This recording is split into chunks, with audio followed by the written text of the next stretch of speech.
Super শপে কেনাকাটায় VAT বাড়ানোর প্রস্তাব কার্যকর হলে ক্রেতা হারানোর শঙ্কা উদ্যোক্তাদের। মূল্য নির্ধারণে ক্রেতা স্বার্থ সংরক্ষণের তাগিদ ক্যাবের। ভরা মৌসুমেও ক্রেতা শূন্য চাঁপাইনবাবগঞ্জের আমের বাজার। প্রত্যাশিত দাম না পাওয়ার অভিযোগ ব্যবসায়ীদের। রং, কাপড় আর ডিজাইনের ভিন্নতায় দৃষ্টিনন্দন পোশাক তৈরিতে ব্যস্ত ডিজাইনাররা। ঈদে প্রায় ৩,০০০ কোটি টাকা বিক্রির প্রত্যাশা দেশীয় ফ্যাশন হাউসগুলোর। এবং অবশেষে মার্কিন সিনেটে পাশ হল প্রশান্ত মহাসাগরীয় দেশগুলোর সঙ্গে যুক্তরাষ্ট্রের বাণিজ্য চুক্তি। স্বাগত জানিয়েছে জাপান।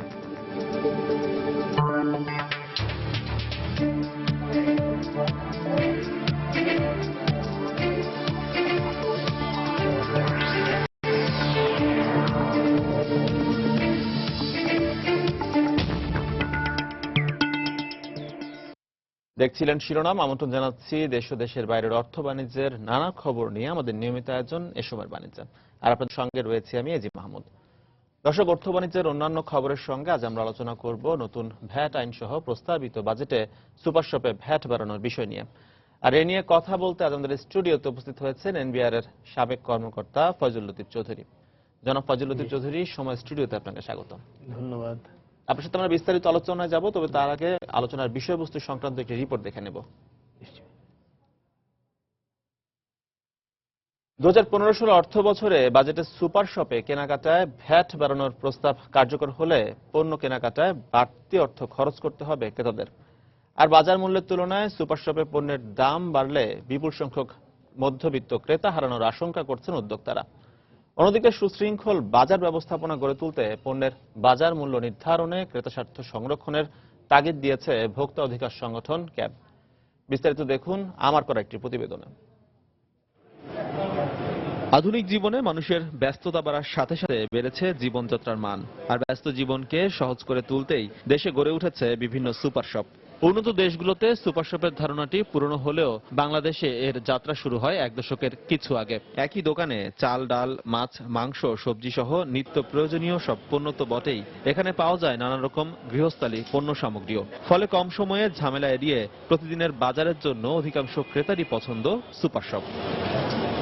কিন্তু 2015-16 অর্থ বছরের প্রস্তাবিত বাজেটে ভ্যাটের হার দ্বিগুণ করা হয়েছে সুপার শপের কেনাকাটায়। ফলে সুপার শপ থেকে পণ্য ক্রয়ে এখন বাড়তি অর্থ গুনতে হবে ক্রেতাদের। অনেক টাকার কেনাকাটা করি, এখানে যেহেতু ভ্যাটটা আমাকে অতিরিক্ত দিতে হচ্ছে ট্যাক্সটা, সেজন্য আমি নর্মাল শপেই যাব যাতে আমার ট্যাক্সটা কম দিতে হয়, টাকাটা কম খরচ হয়।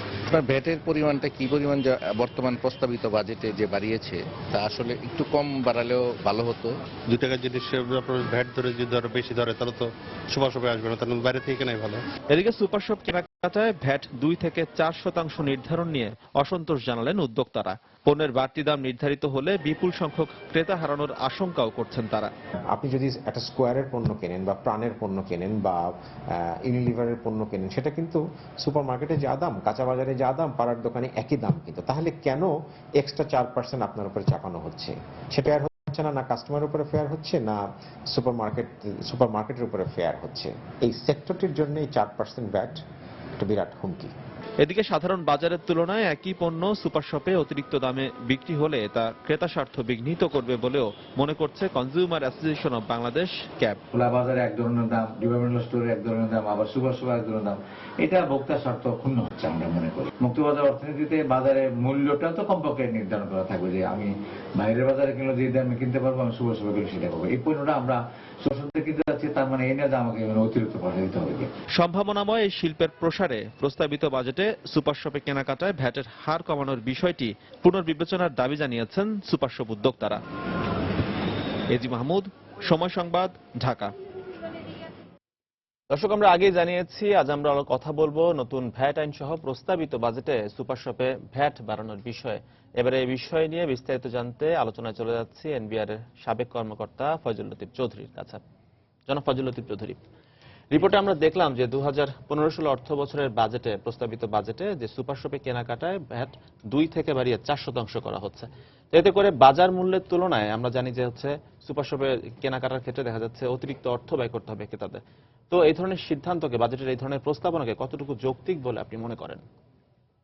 প্রথমে আমি বলতে চাই একটি কথা, সেটা হচ্ছে যে এই 2% থেকে 4% বাড়ানো এইভাবে না দেখে যদি আমরা বলি যে ভ্যাট হওয়ার কথা ছিল 15%, তা দীর্ঘদিন 2% রাখা হলো, এখন রেয়াতটা কমিয়ে 4% করা হলো, তাহলে বোধহয় সরকারের প্রতি সুবিবেচনা করা হবে। একটা ভালো ভ্যাট সিস্টেম করতে গেলে একটা মাত্র রেট দেশে থাকতে হবে। তো যখন নতুন ভ্যাট রিটেল পর্যায়ে, এটা হচ্ছে রিটেল পর্যায়ের ভ্যাট যখন চালু করা হয়, তখন যাতে মানুষের গায়ে সয়ে যায় এই জন্যই 15%-এর জায়গায় 2% করা হয়েছিল। রেয়াতটা ছিল বেশি, এখন রেয়াতের পরিমাণটা কম হলো। এইভাবে এখন দেখলে যুক্তি কি মনে হয়? আর প্রশ্ন হচ্ছে যে এটা বিভেদক কিনা। সুপার শপে তো এমনিতে সব জিনিসের দাম একটু বেশি, বাইরের বাজারের চাইতে বেশি। আর সরকারের পক্ষে বা মূসক বিভাগের পক্ষে তারা সাধারণত সেই জায়গা থেকে ট্যাক্স বেশি আহরণ করতে চাইবেন যে জায়গা থেকে ট্যাক্স আহরণ করা সোজা, এবং সুপার শপগুলিতে রেকর্ড কিপিং অত্যন্ত ভালো, সুতরাং তাদেরকে মূসকে আওতায় আনা যত সহজ। একটা গাজীপুরের একটা সাধারণ দোকান যদি এর চাইতে বেশি বিক্রি করে, সেটাকে মূসকে আওতায় আনা সহজ না। তো রেকর্ড কিপিং কালচারটা যেহেতু সুপার শপে আছে, তারই সুবিধা নিয়ে তাদের এটাকে একটা নির্ভরযোগ্য ট্যাক্স হ্যান্ডেল হিসেবে সরকার ব্যবহার করছে।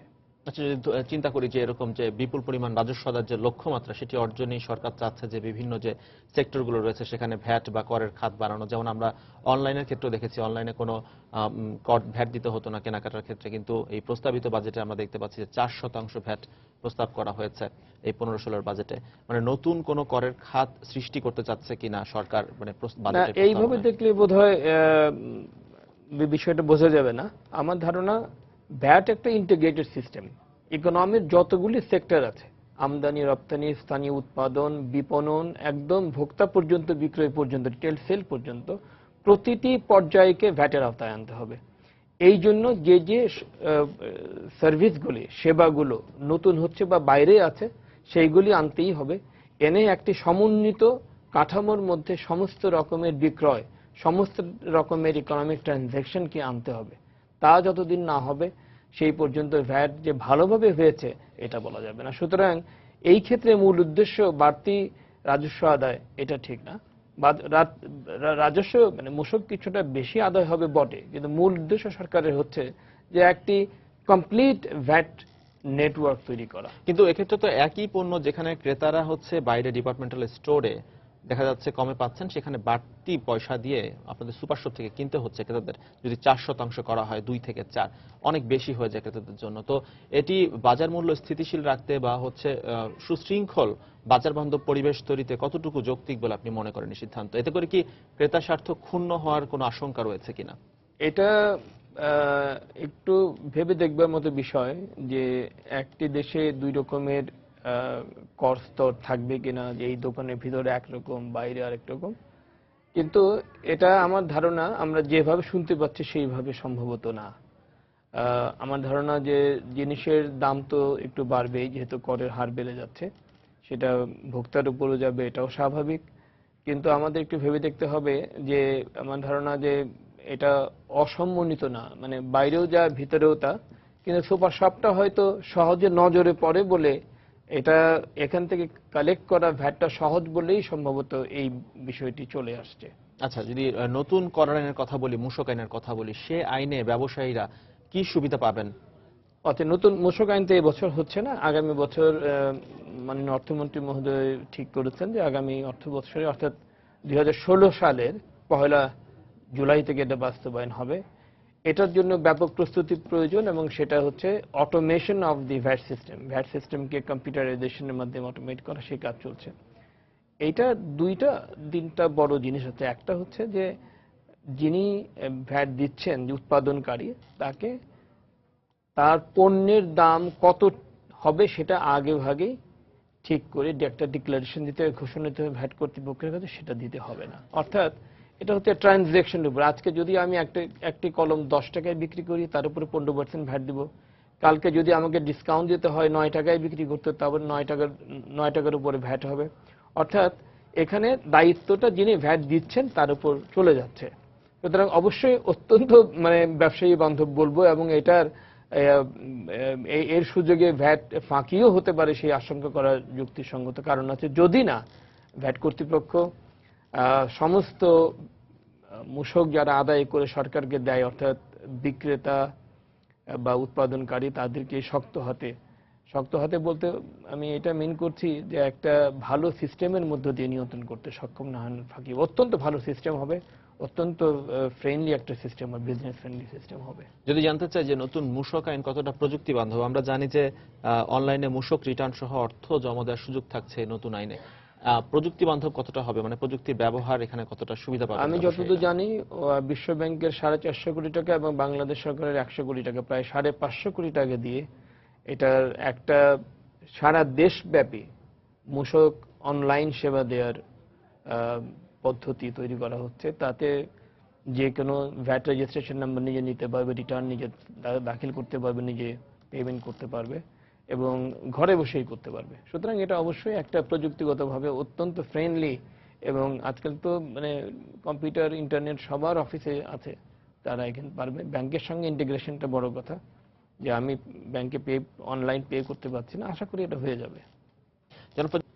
জনাব ফজল লতিফ চৌধুরী, সুপার শপের উদ্যোক্তাদের সাথে আমি কথা বলেছি, তারা আমাকে বলছেন বা তাদের দাবি হচ্ছে এরকম যে তারা এই 2 থেকে 4% ভ্যাট দেওয়ার পরিবর্তে তারা প্যাকেজ ভ্যাটের আওতায় আসতে বেশি উৎসাহী। তো এই বিষয়টি বা এই দাবির সাথে আপনি কতটুকু একমত, বা এটি যৌক্তিক কতটুকু বলে আপনি মনে করেন? না, তাদের প্রেক্ষাপট যেটা সেটা আমি বুঝতে পারি। তারা চান যে তারা বছরের শুরুতেই জানবে যে তাদের ট্যাক্স লায়াবিলিটি কত। প্যাকেজ ভ্যাট শব্দটা তো অত ওইভাবে কোনো লিগ্যাল টার্ম না। তারা জানতে চান যে আমার এই দোকানটা আছে, আমি এই রকম বিক্রি করি, এই হচ্ছে আমার বিক্রির ক্যাপাসিটি, এই হচ্ছে আমার এক্সপেক্টেড টার্নওভার। এখন ভ্যাট কর্তৃপক্ষ ঠিক করে দিবে যে ঠিক আছে বছরে আপনি 3 লক্ষ টাকা দিবেন, তারাও আগে থেকে জানবে, সেইভাবে তারা বিক্রি বাড়াবে বা তাদের ব্যবসা পরিচালনা করবে। কিন্তু এই কনসেপ্টটি তো মানে হয়তোবা আগে বাস্তবায়ন করার মতো বিবেচনারও সুযোগ ছিল, এখন একেবারেই নাই। এই জন্যে যে সরকার যে নতুন যে মূসকের জন্য ভ্যাটের জন্য যে ফিলসফি তৈরি করেছে, যেটা 2016-তে বাস্তবায়িত নতুন ভ্যাট আইনের মাধ্যমে, সেটা হচ্ছে যে একেবারে ট্রানজ্যাকশন বেসড। আপনি 1 টাকা বিক্রি করলে 1 টাকার উপর ভ্যাট হবে, 100 টাকা বিক্রি করলে 100 টাকার উপর ভ্যাট হবে। সেই ক্ষেত্রে আগে থেকে একটা অ্যান্টিসিপেটেড বা অনুমানের ভিত্তিতে একটি ট্যাক্সের পরিমাণ নির্ধারণ করে দেওয়া, মূসকের পরিমাণ নির্ধারণ করে দেওয়া নতুন ভ্যাট আইনের পরিপন্থী হবে। সুতরাং আমার মনে হয় না যে তাদের এই যে তাদের পার্সপেক্টিভটা, আমি তাদের ব্যবসায়ীরা সবসময় একটা নিশ্চয়তা যায়, তারা একটা নিশ্চিত পরিমণ্ডলের মধ্যে ব্যবসা করতে, তারা জানতে চায় যে আমার আগামী বছর কত দিতে হবে। কিন্তু সরকারের এবং সারা পৃথিবীতেই ব্যাপারটা হচ্ছে যে ট্রানজ্যাকশন হলো, সেই ট্রানজ্যাকশন যা হলো তার উপর ভ্যাট দিতে হবে। এর কমও দেওয়ার দরকার নেই, এর বেশিও দরকার নেই। সুতরাং দাবিটা খুব যৌক্তিক মনে হচ্ছে না, বিশেষ করে যেখানে তারা খুব ভালোভাবে জানেন যে 2016 সালে 1 জুলাই নতুন ভ্যাট আইন বাস্তবায়ন করা হবে এবং তাতে ট্রানজ্যাকশন বেসড একটি ভ্যাট সিস্টেম খুবই আধুনিক এবং বিজনেস ফ্রেন্ডলি চালু করা হবে। সেই ক্ষেত্রে এই দাবিটি মনে হয় সরকারের কাছে গ্রাহ্য হবে না। আচ্ছা, আমরা একটু রাজস্ব আদায়ের লক্ষ্যমাত্রার প্রসঙ্গে আসি। আমরা গেল কয়েক অর্থ বছর আমরা দেখে আসছি যে এনবিআর রাজস্ব আদায়ের লক্ষ্যমাত্রা অর্জনে সফল হচ্ছে না কোনোভাবেই। তো সেক্ষেত্রে এবারের প্রস্তাবিত বাজেটে কিন্তু রাজস্ব আদায়ের লক্ষ্যমাত্রা গেলবারের তুলনায় প্রায় 30% বাড়ানো হয়েছে। তো এটি কিভাবে অর্জিত হতে পারে বলে আপনি মনে করেন? এনবিআর যে রাজস্ব অর্জনের লক্ষ্যমাত্রা অর্জন করতে পারছে না, এই কথাটি ঠিক ওই রকম সোজা সরলভাবে বলা যাবে না। আমাদের বাস্তবতার আলোকে দেখতে হবে যে হয়তোবা আমাদের যে টার্গেটটা, লক্ষ্যমাত্রাটা অ্যাডজাস্ট করা হয় এবং সেই অনুসারে জাতীয় রাজস্ব বোর্ডের পারফরমেন্স যথেষ্ট ভালো, সারা জীবনই ভালো। আপনি বলছিলেন যে এই যে বাড়ানো হলো 30% ভ্যাটের লক্ষ্যমাত্রা বা সার্বিক রাজস্বের লক্ষ্যমাত্রা কিভাবে মিটবে? আমি তো মনে করি ব্যবসায়ীরা যদি ভ্যাট দেন তাহলে এই লক্ষ্যমাত্রা কোনো বিষয় না। এটা সম্পূর্ণভাবে, কারণ আমাদের লক্ষ্যমাত্রা হচ্ছে 1,76,000 কোটি টাকা। আমার তো ধারণা আমাদের রেভিনিউ ক্যাপাসিটি এই মুহূর্তে দেশের 2,50,000 এমনকি 3 লক্ষ কোটি টাকাও হতে পারে। এখন তাহলে ফাঁকি হচ্ছে, আমি ফাঁকি হচ্ছে বলবো না, আমি বলবো যে আমাদের তো রেভিনিউ কালেকশন সিস্টেমের ইতিহাস আছে, তার মধ্য দিয়ে আমরা এইটুকু অর্জন করতে পারি। আমার ধারণা যদি সরকারের ওই রকম কমিটমেন্ট থাকে তাহলে এটা জাতীয় রাজস্ব বোর্ডের কর্মকর্তারা ঠিকই আদায় করে দিতে পারবেন। এবং আমি মনে করি যে কাস্টমস ভ্যাট এবং ইনকাম ট্যাক্স ডিপার্টমেন্টকে এখানে সক্রিয় ভূমিকা রাখার সুযোগ রয়েছে। যারা নাকি ইন্সপেক্টর বা বর্তমানে বলা হয় সহকারী রাজস্ব অফিসার এবং রাজস্ব অফিসার পদমর্যাদার কর্মকর্তাদের যদি সঠিকভাবে উদ্বুদ্ধ করা যায়, প্রশিক্ষণ দেওয়া যায়, তাহলে অবশ্যই তারা এই টাকাটা সরকারকে দিতে পারবেন। আচ্ছা, যদি আরেকবার যদি প্যাকেজ ভ্যাটের প্রসঙ্গে আসি, আমরা যদি জানতে চাই যে প্যাকেজ ভ্যাটে নির্ধারণ করা হয় বিভিন্নভাবে, গ্রাম অঞ্চলে একরকম, শহরে একরকম, মফস্বলে একরকম, তো এই প্যাকেজ ভ্যাটটি নির্ধারণের প্রক্রিয়াটা কেমন? মানে কিসের উপর ভিত্তি করে এই প্যাকেজ ভ্যাটটি নির্ধারণ করে দেয় সরকার? না, এইখানে কনসেপ্টটা হচ্ছে যে ক্যাপাসিটির উপরে, যে একটি গাজীপুর এর একটি দোকান আর ঢাকা শহরের একটি দোকান, ওইখানে কি পরিমাণ বিক্রি হবে, এইখানে কি পরিমাণ বিক্রি হবে, ওইখানে লাভের হার কতটুকু, অর্থাৎ ভ্যালুয়েশনের হার কতটুকু। যেমন গ্রামে গঞ্জে আমরা দেখেছি খুব সামান্য লাভে পণ্য বিক্রি হয়, ঢাকা শহরে একটা সুপার শপে অনেক বেশি লাভে পণ্য বিক্রি হয়। সুতরাং এই কারণেই একদিকে বিক্রির পরিমাণে বিভেদ আছে, আর একদিকে লভ্যাংশের পরিমাণে, লাভের পরিমাণে বিভেদ আছে। সুতরাং সেই জিনিসটি বিবেচনা করে হয়তোবা এই কথাটি মানে ভাবা হয় যে যদি ওদের জন্য এক রকমের কর ব্যবস্থা বা করের হার, আর শহরের জন্য বা যেখানে প্রফিটের হার বেশি বা ভ্যালু এডিশন বেশি, সেখানে আরেক ধরনের করের হার ঠিক করা হবে। আচ্ছা, যদি জানতে চাই যে এনবিআর এর রাজস্ব আদায় লক্ষ্যমাত্রা নিয়ে আরেকবার যদি আমরা ফিরে আসি সেই প্রসঙ্গে, তাহলে দেখবো যে প্রতি বছরই তো কিছু না কিছু ঘাটতি থেকে যাচ্ছে। তো এই ঘাটতি নিয়ে আমরা শুরু করছি নতুন বছর, আবার নতুন করে। তো এই ঘাটতি কি নতুন বছরের বাজেট রাজস্ব আদায়ের লক্ষ্যমাত্রার উপর কোনো নেতিবাচক প্রভাব ফেলে কিনা? যদি ফেলে থাকে তাহলে সেটি কেমন? না, ঘাটতির জন্য হয়তোবা জাতীয় রাজস্ব বোর্ডের চেয়ারম্যান এবং সদস্যরা হয়তোবা কখনো হয়তোবা খারাপ বোধ করতে পারেন, কিন্তু তারা আপনারা দেখতে হবে যে জিডিপির যে গ্রোথ এবং যে হারে মুদ্রাস্ফীতি হচ্ছে, তাহলে জিডিপি গ্রোথ 6%, মুদ্রাস্ফীতি হচ্ছে 6-7%, তাহলে যেহেতু মূসকের হারটা বাড়ছে না, তাহলে 6 আর 7 13% গ্রোথ হলেই তো বলা যায় জাতীয় রাজস্ব বোর্ড ঠিকভাবে কাজ করছে। কিন্তু 13%-এর জায়গায় যেখানে জাতীয় রাজস্ব বোর্ড 25% রাজস্ব আদায় বেশি করে দিচ্ছে, তাহলে বুঝতে হবে রাজস্ব বোর্ডের প্রশাসন সক্রিয় আছে এবং তারা দক্ষতার সঙ্গে এই কাজটি, অর্থাৎ অ্যাডমিনিস্ট্রেটিভ ওয়েতে তারা রাজস্ব বাড়াচ্ছে। সুতরাং তারা যে খারাপ করছে এটা বলার সুযোগ নাই, কারণ আমাদের দেখতে হবে যে জিডিপি গ্রোথের সঙ্গে আমাদের তাল আছে, হ্যাঁ আছে। ইনফ্লেশন যে হারে বাড়ছে সেটার সঙ্গে সঙ্গতি আছে, তারও বেশি, তার দ্বিগুণ প্রায় আমরা রাজস্ব কালেক্ট করে দিচ্ছি। সুতরাং আমরা কখনোই বলবো না যে জাতীয় রাজস্ব বোর্ড ফেল করছে, আমরা বলবো যে হয়তোবা সব জায়গায় সফল হতে পারছে না যতটা আশা করা হয়। নানা কারণ আছে, অত্যন্ত বাস্তব কারণ আছে, সেগুলো অস্বীকার করবার মতো না। আমরা কিন্তু জানি যে সম্প্রতি চট্টগ্রাম কাস্টম হাউসের একটি ইতিবাচক খবর রয়েছে আমাদের কাছে, সেটি হচ্ছে ওরা 3বারের লক্ষ্যমাত্রা তারা নির্ধারণ করেছে, বাড়িয়েছে 3বার লক্ষ্যমাত্রা। তারা 26,000 কোটি টাকা ইতোমধ্যেই অর্জন করে ফেলেছে। লক্ষ্যমাত্রা পূরণ করার পর 27,000 কোটি টাকার লক্ষ্যমাত্রা তারা নির্ধারণ করেছে। তো এই সাফল্যকে আপনি কিভাবে দেখছেন? মানে এনবিআর এবং চট্টগ্রাম কাস্টম হাউস এই যে রাজস্ব আদায় করছে চলতি বছরের প্রথম 3 মাসে টানা রাজনৈতিক অস্থিরতা, এটা সত্ত্বেও এই যে আমদানি রপ্তানি কার্যক্রমে গতিশীলতা বা এই রাজস্ব আদায়ের প্রক্রিয়াকে কতটুকু সাফল্য বা কতটুকু ইতিবাচক বলে আপনি মনে করেন? এটা তো ইতিবাচক বটেই, কিন্তু আমাদের খেয়াল রাখতে হবে যে আমাদের দেশে ভোক্তাদের যে পারচেজিং পাওয়ার, ক্রয় ক্ষমতা কিন্তু বাড়ছে, ক্রয় ক্ষমতা বাড়ছে। সুতরাং তাদের ভোগ্যপণ্য আমদানির জন্য তাদের কাছ থেকে চাপ আছে, ভোগ্যপণ্য এবং ভোগ্যপণ্য তৈরির জন্য র ম্যাটেরিয়াল আমদানির জন্য একটা চাপ আছে। সুতরাং স্বাভাবিকভাবেই আমদানি বেশি হয়েছে, কিন্তু করের হার বাড়ানো হয়নি। সুতরাং আদায় বেড়েছে, শুল্ক আদায় বেড়েছে, এটা স্বাভাবিক। এবং যেহেতু আমি যতদূর জানি চট্টগ্রাম কাস্টম হাউসের প্রশাসন অন্যান্য জায়গার চাইতে ভালো, সুতরাং তো সেইখানে লিকেজ না হতে যে ধরনের আমদানি হচ্ছে সেই অনুপাতে আদায় হয়েছে। ফজিলাতুল চৌধুরী, আপনাকে অসংখ্য ধন্যবাদ। জি, আপনাকে ধন্যবাদ। দর্শক, আমরা কথা বলছিলাম এনবিআর এর সাবেক কর্মকর্তা ফজিলাতুল চৌধুরীর সাথে সুপার শপে ভ্যাট বৃদ্ধি, ভ্যাট বাড়ানোর প্রস্তাবনার বিষয় সংক্রান্ত আলাপ নিয়ে। যাচ্ছি পরের প্রসঙ্গে। নায়ক রাজ্জাককে ফিরিয়ে আনতে পতাকা বৈঠকের উদ্দেশ্যে এরই মধ্যে বিজিবির 60 সদস্যের একটি প্রতিনিধি দল মিয়ানমারের বংডুতে পৌঁছেছে। এই মুহূর্তে টেকনাফ স্থলে আছেন রিপোর্টার কমল দে। বিস্তারিত জানতে সরাসরি চলে যাচ্ছি তার কাছে। ধন্যবাদ। জি, আপনি জানেন ঠিক 9টা 35 মিনিটে টেকনাফ স্থলবন্দরের এই ঘাট থেকে বিজিবির 7 সদস্যের প্রতিনিধি দল মায়ানমারের মংডুতে গিয়ে পৌঁছেছে এবং তারা রওনা দেয় এবং এর তারা 15 মিনিট পরে মংডুতে গিয়ে পৌঁছে এবং এখন তারা বৈঠকে বসছে। এক্ষেত্রে রওনা দেওয়ার আগে আমরা ফোনে কথা বলেছিলাম যারা বিজিবি নেতৃত্ব দিচ্ছেন সে বিজিবি সদস্যদের সাথে, কর্মকর্তাদের সাথে, তারা আমাদেরকে আশ্বস্ত করে তারা চেষ্টা করছেন যেন আজকের মধ্যে নায়ক আব্দুর রাজ্জাককে ফিরিয়ে আনা যায়। তারা আশা করছেন তারা একটা ফলপ্রসূ পতাকা বৈঠক করবেন এবং এই পতাকা বৈঠকের পরে তারা বাংলাদেশে রওনা দিবেন এই নায়ক আব্দুর রাজ্জাককে দিয়ে। আমি মূলত যে এখানে দাঁড়িয়ে আছি এটা হচ্ছে টেকনাফ স্থলবন্দর, আর এখান থেকে তারা রওনা দিয়েছিলেন। আর পাশে হচ্ছে যে সীমানা দেখা যাচ্ছে সেটা হচ্ছে মূলত মায়ানমারের মংডু প্রদেশ এবং সেই মংডু প্রদেশের একটি অংশ তারা বৈঠক চলছে। সেখানকার বর্ডার গার্ড, এই যে বর্ডার গার্ড পুলিশ রয়েছে মায়ানমারের, সেই বিজিবির সাথে বাংলাদেশের বর্ডার গার্ড বাংলাদেশের বিজিবির সাথে, এবং সেই বর্ডার গার্ড বাংলাদেশের 7 সদস্যের প্রতিনিধি দল সে দলের নেতৃত্ব দিচ্ছেন 31 যে টেকনাফ ব্যাটালিয়ন রয়েছে সেই ব্যাটালিয়নের অধিনায়ক লেফটেন্যান্ট কর্নেল জাহেদ। সেই 7 সদস্য প্রতিদিন আপনার একটি বিষয় পিছনের দিকে যায়।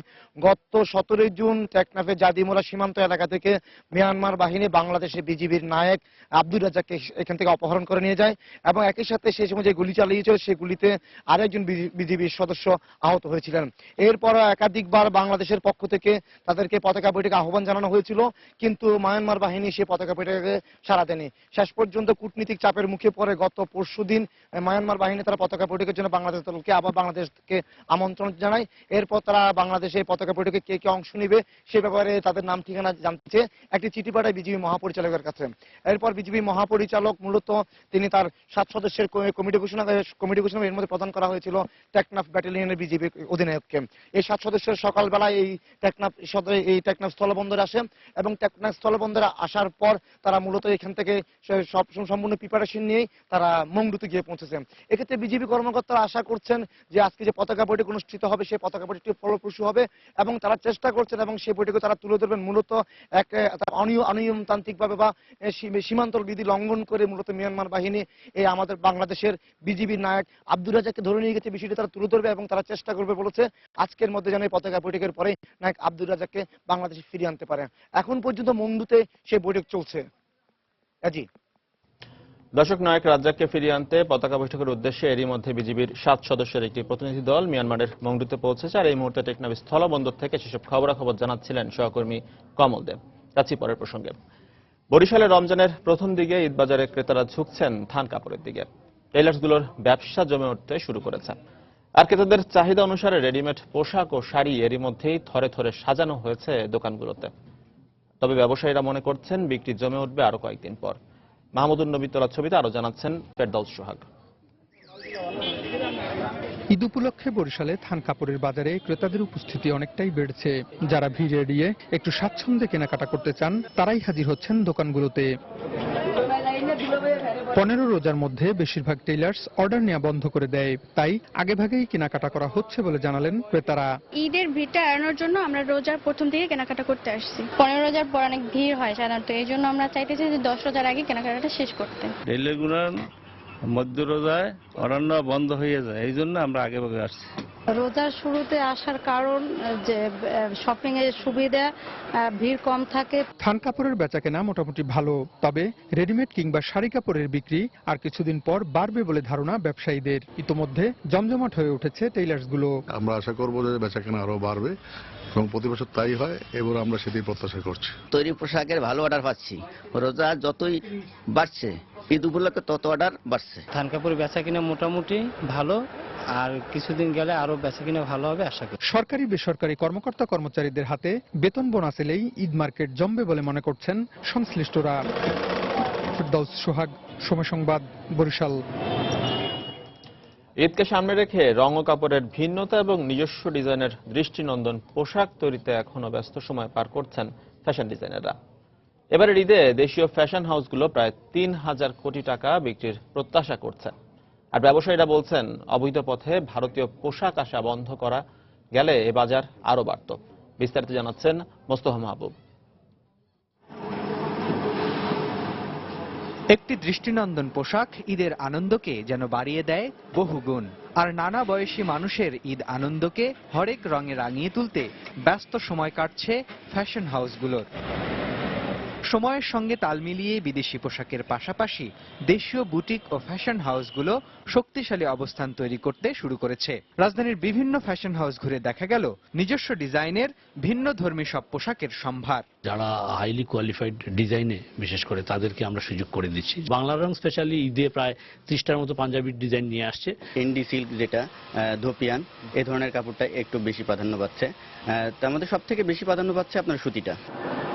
ক্রেতার সামর্থ্যের কথা মাথায় রেখে দেশীয় ঐতিহ্য আর সংস্কৃতির মিশেলে তৈরি করা হয়েছে নজর কাড়া এসব পোশাক। ঋতু বৈচিত্র্যে এবারের ঈদ আসছে বর্ষায়, আর তাই পোশাকের ডিজাইনেও উঠে এসেছে তারই ছোঁয়া। বর্ষার সিজনের মধ্যে যেহেতু ঈদটা হচ্ছে, আমাদের আয়োজনটাও ওইরকমই। আমরা যারা ডিজাইন করছি, পড়াশোনা করেছি ডিজাইনিং সেক্টরে, তারা কিন্তু সবসময় নতুন কিছু দেওয়ার চেষ্টা করি আমাদের ক্রেতাদেরকে। আমাদের পণ্যের মান নিঃসন্দেহে খুবই ভালো। আমাদের পার্শ্ববর্তী দেশগুলোতে আমরা লক্ষ্য করব তারা তাদের দেশীয় পণ্যের বাইরে যায় না, এবং এভাবে আজকে তারা এত উপরে উঠে গেছে। দেশীয় ফ্যাশন হাউসগুলো যখন নিজেদের বাজারে শক্ত অবস্থান খুঁজছে, তখন বিদেশি পোশাকের দৌরাত্ম্য কম নয়। ব্যবসায়ীরা বলছেন সরকারি পৃষ্ঠপোষকতা পেলে দেশীয় ফ্যাশন হাউসের বাজার আরো কয়েক গুণ বাড়বে। এই বাজেটে বিদেশি তৈরি পোশাকের উপর আসলে শুল্ক হার কমানো হয়েছে। সারা বছর যে উৎসবটিকে কেন্দ্র করে আসলে প্রস্তুতি নেই, এই সময়টিতে অবৈধ পথে আমাদের এখানে যে পণ্যের আমদানি হয়, সেই পণ্যের সঙ্গে প্রতিযোগিতা করতে গিয়ে হিমশিম খেতে হয়। প্রয়োজনীয় নীতি সহায়তা পেলে দেশের প্রায় 5000 ফ্যাশন হাউসে বিপুল পরিমাণ কর্মসংস্থান সৃষ্টি করা সম্ভব বলেও দাবি সংশ্লিষ্টদের। মোস্তফা মাহবুব, সময় সংবাদ, ঢাকা। ভরা মৌসুমেও ক্রেতাশূন্য চাঁপাইনবাবগঞ্জের আম বাজারগুলো। এবার ফরমালিন মুক্ত আম ক্রেতাদের কাছে পৌঁছানোর লক্ষ্যে 5 জুনের আগে বাজারে আম তোলার ক্ষেত্রে নিষেধাজ্ঞা জারি করে প্রশাসন। এর ফলে এখন সব আম একসাথে পাকলেও সেই তুলনায় ক্রেতা উপস্থিতি খুবই কম, ফলে প্রত্যাশিত দাম পাচ্ছেন না বলে অভিযোগ ব্যবসায়ীদের। জেলা প্রতিনিধি মোহাম্মদ আল মাহবুবের তথ্য ছবি নিয়ে ডেস্ক রিপোর্ট। আমের জেলা চাঁপাইনবাবগঞ্জ। বছরের এই সময় ক্রেতা বিক্রেতার ভিড়ে মুখরিত থাকে এখানকার আম বাজারগুলো, কিন্তু এবছর চিত্র অনেকটা উল্টো। ঝুড়ি ভর্তি আম নিয়ে বসে আছেন বিক্রেতারা, কিন্তু মিলছে না ক্রেতার দেখা। ফলে লাভ তো দূরের কথা, প্রত্যাশিত দামও পাচ্ছেন না আম ব্যবসায়ীরা। গত বছরের ফরমালিন আতঙ্ক এবং বাজার নিয়ন্ত্রণে 5 জুনের আগে বাজারে আম বেচার ক্ষেত্রে জেলা প্রশাসনের নিষেধাজ্ঞার কারণে এই পরিস্থিতি সৃষ্টি হয়েছে বলে অভিযোগ তাদের। ফরমালিন করতে ডুবিয়ে দিচ্ছে নিচে, 1 নম্বর কারণ হয়ে এটা। আমদানি বেশি, আম বেচ কিনে হচ্ছে কম, খরিদ্দার কম, ব্যাপারী জেনে আসছে না। অন্য বছর যে ন্যাংরা আমটা বিক্রি হয় 3000-4000 টাকা মন, এই বর্তমানে এখন 1200-1300 টাকা মন। তাহলে কিভাবে একটা গাছে 2000 টাকা মন আম কিনা, ঠিক আছে, তারপরে আপনার বেচছি আপনার 1800-1500 টাকা মন। আমরা এই জায়গাটাতে 2 লাখ 3 লাখ ইনকাম করি, এই সিজনটাতে আমার এখন পর্যন্ত 1 লাখ ইনকাম হয়েছে, এখন পর্যন্ত 10 টাকা ইনকাম তো নাই। এদিকে জেলা প্রশাসনের এমন নিষেধাজ্ঞার সমালোচনা করলেন ব্যবসায়ী নেতারা। 1.5-2 কোটি টাকা প্রতিদিন বেচা কিনা হয়, এখন 20 লাখ টাকারও বেচা কিনা হয় না। আমাদের ব্যবসায়ীদেরকে ব্যবসা করতে দেওয়া উচিত। হাজার হাজার আম ব্যবসায়ীরা আজকে পথে বসে গেছে। যে আমটি 2 থেকে 2,500 টাকা মন গাছে কিনা আছে, সেটি এখন 1200 থেকে 1600 টাকা মনে বিক্রি হচ্ছে। তবে বাজার নিয়ন্ত্রণের ব্যাপারে ক্যামেরার সামনে কথা বলতে রাজি হননি জেলা প্রশাসক। অবশ্য সবার সাথে আলোচনার মাধ্যমেই এই সিদ্ধান্ত নেওয়া হয়েছিল বলে জানালেন এই কৃষি কর্মকর্তা। বিগত বছরগুলোর আলোকে কোন আম কখন পাকে তার উপর কিন্তু ভিত্তি করে এটা সিদ্ধান্ত নেওয়া হয়েছিল। তবে এখানে গুটি বা স্থানীয় জাত, বৈশাখী জাত যেগুলো আগাম পাকে, সেই আমগুলো পারতে কোনো বাধা নিষেধ ছিল না। Chapainawabganj chamber of commerce and ইন্ডাস্ট্রির তথ্য অনুযায়ী প্রতি বছর জেলায় 4 থেকে 4.5 লাখ মেট্রিক টন আম উৎপাদিত হয়। সময় সংবাদ, চাঁপাইনবাবগঞ্জ। 2014 সালে বাংলাদেশে বিদেশি বিনিয়োগ 4.74% কমেছে। জাতিসংঘের বাণিজ্য উন্নয়ন সংস্থা আংটাডের বিশ্ব বিনিয়োগ প্রতিবেদন 2015-তে এ তথ্য উল্লেখ করা হয়। তবে আংটাডের প্রতিবেদনে পরিসংখ্যানগত ভুলের কারণে বিভ্রান্তি সৃষ্টি হয়েছে বলে মন্তব্য করেছেন প্রধানমন্ত্রীর বিদ্যুৎ ও জ্বালানি উপদেষ্টা ডক্টর তৌফিক ইলাহি চৌধুরী। বুধবার বিনিয়োগ বোর্ড আয়োজিত আংটাড প্রতিবেদন প্রকাশ নিয়ে আলোচনা অনুষ্ঠানে তিনি কথা বলেন। রাজনৈতিক সহিংসতায় 2014 সালে বিনিয়োগ কিছুটা কম হয়েছে বলে মনে করেন ডক্টর ইলাহি। প্রতিবেদনে বলা হয় 2014-তে বাংলাদেশে নিট বিদেশি বিনিয়োগ হয়েছে $1527 মিলিয়ন, আর চলতি বছর দক্ষিণ এশিয়ায় বিদেশি বিনিয়োগ হয়েছে $41 বিলিয়ন। সবচেয়ে বেশি বিনিয়োগ হয় ভারতে, আর বিদেশি বিনিয়োগে 10টি প্রথম সারির দেশের মধ্যে 5টি উন্নয়নশীল দেশ। 2015-16 অর্থ বছরের প্রস্তাবিত বাজেটে ব্যক্তিগত করমুক্ত আয়ের সীমা 2.5 লাখ থেকে বাড়িয়ে 3.5 লাখ টাকা করার দাবি জানিয়েছে বাংলাদেশ ট্যাক্স পেয়ার্স সোসাইটি। বুধবার সকালে ঢাকা রিপোর্টার্স ইউনিটি ডিআরইউ সম্প্রসারিত মিলনায়তনে আয়োজিত এক সংবাদ সম্মেলনে এ দাবি তুলে ধরেন সংগঠনটির মহাসচিব অ্যাডভোকেট মোহাম্মদ হান্নান হোসেন। এ সময় ডেভেলপার কোম্পানি থেকে জমির মালিকদের পাওয়া টাকার উপর 15% কর কর্তনের প্রস্তাবকে অবৈধ আখ্যা দিয়ে তা প্রত্যাহারের দাবি জানানো হয়। সংবাদ সম্মেলনে কর প্রদানের ব্যবস্থাকে আরো সহজ করারও দাবি জানায় tax pairs society. Bangladesh accreditation board বিএবি মানসম্পন্ন সেবা দেওয়ার জন্য আন্তর্জাতিক স্বীকৃতি অর্জন করেছে। বুধবার শিল্প মন্ত্রণালয়ে এক সংবাদ সম্মেলনে একথা জানান শিল্পমন্ত্রী আমির হোসেন আমু। 17 জুন শ্রীলঙ্কায় অ্যাপেকের 35তম সভায় সদস্যদের ভোটে এ স্বীকৃতি লাভ করে বাংলাদেশ। অ্যাপেক সদস্যদের নিরঙ্কুশ ভোটে বিএবি ক্যালিব্রেশন অ্যাক্রিডিটেশন কার্যক্রম আন্তর্জাতিক স্বীকৃতি পেয়েছে। এই অর্জনের ফলে বিশ্ব বাণিজ্যে বাংলাদেশের অবস্থান সুসংহত হয়েছে এবং বিদেশ থেকে পণ্যের গুণগত মান সনদ নিতে আর আমাদের দেশের যারা রপ্তানিকারক তাদের যেতে হয় না বা হ্যারাসমেন্ট করতে হয় না, আমাদের মাধ্যমে এটা পেতে পারে। বিদেশের বাজারে কম্পিটিটিভ মার্কেটকে ফেস করতে হলে আমাদের যে গুণগত মান প্রয়োজন সেই গুণগত মান নির্ধারণ করা এবং সেইটা পরীক্ষা নিরীক্ষার মাধ্যমে বিদেশে রপ্তানি করার পর সেটা স্বীকৃতি আদায়ের মধ্য দিয়ে আমরা এই লক্ষ্যে পৌঁছতে সক্ষম হব। ঢাকা ও রংপুরে আবহাওয়া রাডার সিস্টেমের আধুনিকায়ন ও অত্যাধুনিক ডপলার রাডার প্রতিস্থাপনের লক্ষ্যে জাপানের সাথে বাংলাদেশের চুক্তি হয়েছে। বুধবার রাজধানীর আগারগাঁওয়ে এনএসি সম্মেলন কেন্দ্রে বিনিময় নোট ও অনুদান চুক্তি স্বাক্ষরিত হয়। চুক্তি অনুযায়ী প্রকল্প বাস্তবায়নে প্রায় 186 কোটি 26 লাখ টাকা অনুদান দেবে জাপান। বাংলাদেশ সরকারের পক্ষে অর্থনৈতিক সম্পর্ক বিভাগের সিনিয়র সচিব মোহাম্মদ মেজবা উদ্দিন বিনিময় নোট ও অনুদান চুক্তি স্বাক্ষর করেন। অন্যদিকে জাপান সরকারের পক্ষে বাংলাদেশে নিযুক্ত জাপানের অ্যান্টিরম চার্জ দ্য অ্যাফেয়ার্স তাকেশি মাস্তোনাগা বিনিময় নোটে ও ঢাকায় নিযুক্ত জাইকার প্রধান প্রতিনিধি মিকিও হাতেআদা অনুদান চুক্তি স্বাক্ষর করেন। প্রতিরক্ষা মন্ত্রণালয়ের অধীনে বাংলাদেশ আবহাওয়া অধিদপ্তরের মাধ্যমে প্রকল্পটি বাস্তবায়িত হবে বলেও জানানো হয়। বৃহৎ আকারে রাজধানীর গুলশানে বাটা ফ্ল্যাগশিপ শু স্টোরের পুনঃউদ্বোধন করা হয়েছে। বুধবার গুলশান অ্যাভিনিউর মলি ক্যাপিটা সেন্টারে আধুনিক ও আন্তর্জাতিক মানের সজ্জিত স্টোরের উদ্বোধন করেন নৌ পরিবহন মন্ত্রী শাহজাহান খান। 7,500 বর্গফুটের এই বিশাল শোরুমে বাটার পাশাপাশি অন্যান্য আন্তর্জাতিক ব্র্যান্ডের জুতাও পাওয়া যাবে। বিএনপি জামায়াতের টানা 3 মাসের হরতাল অবরোধ সত্ত্বেও রাজস্ব আদায়ের ক্ষেত্রে এবার রেকর্ড ভঙ্গ করতে যাচ্ছে চট্টগ্রাম কাস্টম হাউস। 3 বার লক্ষ্যমাত্রা বাড়িয়ে চলতি অর্থ বছরে 27,000 কোটি টাকার বেশি রাজস্ব আদায় করতে যাচ্ছে প্রতিষ্ঠানটি। এখন পর্যন্ত আদায় হয়েছে 26,500 কোটি টাকারও বেশি। রাজনৈতিক অস্থিরতার মাঝেও চট্টগ্রাম বন্দর সচল থাকায় এত রাজস্ব আদায় সম্ভব হয়েছে বলে মনে করছেন ব্যবসায়ী ও বন্দর কর্মকর্তারা। বিস্তারিত জানাচ্ছেন কমল দে। নানা সমস্যার কারণে গত কয়েক অর্থ বছরে রাজস্ব আদায়ের ক্ষেত্রে লক্ষ্যমাত্রা অর্জনে ব্যর্থ হয় চট্টগ্রাম কাস্টম হাউস। অথচ দেশের আমদানি রপ্তানি বাণিজ্য চট্টগ্রাম বন্দর কেন্দ্রিক হয় রাজস্ব আদায়ের জন্য রাজস্ব বোর্ডের বিশেষ নজর থাকে এই কাস্টম হাউসের উপর। চলতি অর্থ বছরের শুরুতে লক্ষ্যমাত্রা নির্ধারণ করা হয়েছিল 25,032 কোটি টাকা, কিন্তু 1 মাস হাতে রেখে লক্ষ্যমাত্রা অর্জন হয় 2 দফা বাড়িয়ে শেষ পর্যন্ত লক্ষ্যমাত্রা নির্ধারণ করা হয়েছে 26,933 কোটি টাকা। এর মধ্যে 23 জুন পর্যন্ত আদায় হয়েছে 26,670 কোটি টাকা। আমরা এবার আশাবাদী যে 2 বার টার্গেট বাড়ানো সত্ত্বেও 26,933 নয়, আমরা 27,000 কোটি টাকাকেও ছাড়িয়ে যেতে পারবো।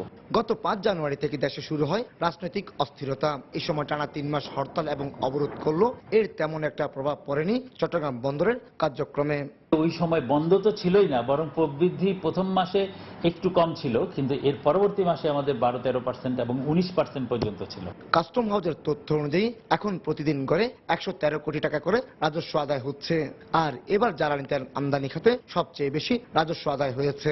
আমাদের এখন স্টেবল অবস্থা আছে, এখন ধরো রাজনীতি স্টেবল, আমাদের অর্থনীতি স্টেবল, কাজে আমাদের আমদানি বাড়বে, কনজিউম বাড়বে, আমাদের এই অগ্রগতি বাড়বে, এটার সাথে সাথে আমাদের রেভিনিউ বাড়বে।